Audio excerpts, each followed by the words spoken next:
Parece mentira que pasó un cuarto de siglo de este episodio dramático todavía en buena parte impune. Y veíamos en las imágenes corriendo a uno de las tantas periodistas que fue a hacer esa cobertura y que todavía está trabajando aquí con nosotros, seguramente con la memoria muy fresca de lo que fue realmente trabajar en un lugar, en una de las noticias más impactantes de la carrera de cualquiera que haya estado en Río Tercero. Bueno, y ya con nosotros Adriana Rivarosa, periodista que fue de las primeras en llegar al lugar. Bueno, te saludamos y también te preguntamos cuál era la primera información que se tenía aquí en Córdoba capital y que, bueno, argumentó que inmediatamente viajaran hacia allá. Hola Adriana, ¿cómo andás?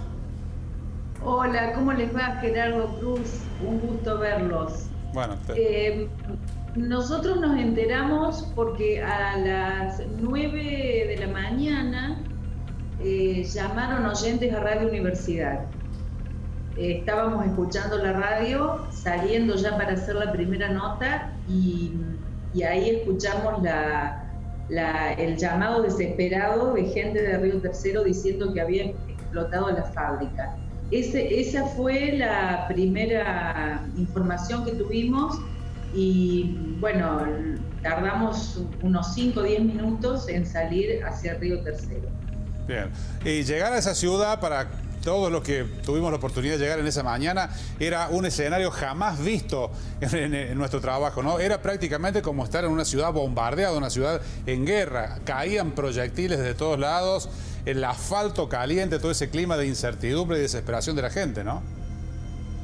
Efectivamente, y te digo que hay imágenes, las imágenes terribles comenzaban cuando, ingresando a la ciudad de Río Tercero, la gente corría al costado de la ruta, entre Piedras Moras y Río Tercero, corría huyendo por el campo.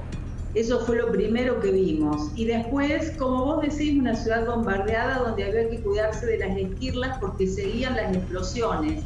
Menores, indudablemente, pero continuaban las explosiones y nos encontrábamos por ahí, a medida que nos íbamos acercando cada vez más a la zona de desastre, en la que no entendíamos realmente lo que estábamos viviendo, estábamos como en una burbuja y viendo a los bomberos cómo trataban de rescatar gente que, por ejemplo, había un joven con unas piernas fracturadas, y los bomberos que nos decían hay que protegerse contra la pared. Cuando se escucha una explosión hay que caminar contra una pared, porque era la única manera que teníamos de protegernos. Bien. La gente huyendo, desesperada, corriendo, entrando a las casas, buscando a sus familiares y no los encontraban en algunos casos. Y en ese momento se hablaba muy rápido. Digo, se hablaba de un accidente, también se sospechaba ya que había algo más detrás de esta explosión.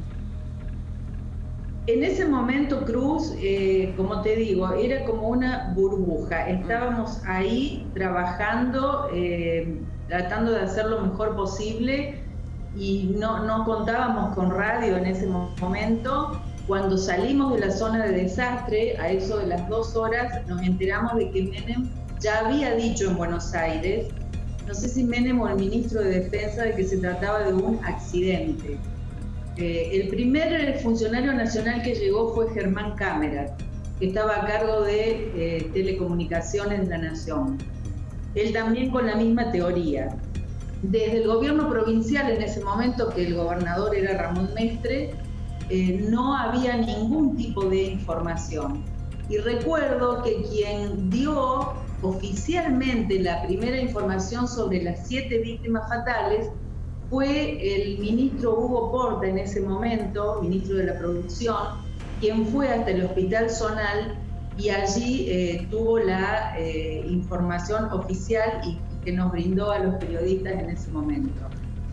Después vendría la conferencia de prensa con Menem y Mestre y bueno, un Menem diciendo que era obligación de los periodistas decir que se había tratado de un accidente. Así es. Y como decíamos, hoy fue declarado por las autoridades locales y por la gente persona no grata en Río Tercero a pocos meses del inicio del juicio, 25 años después, contra Carlos Menem, nada menos. Adriana, muchísimas gracias. Hay millones de cosas para seguir repasando de un hecho como este que cambió la historia en esa parte de la provincia. Muchas gracias. Efectivamente, gracias. Gracias. Gracias, un abrazo.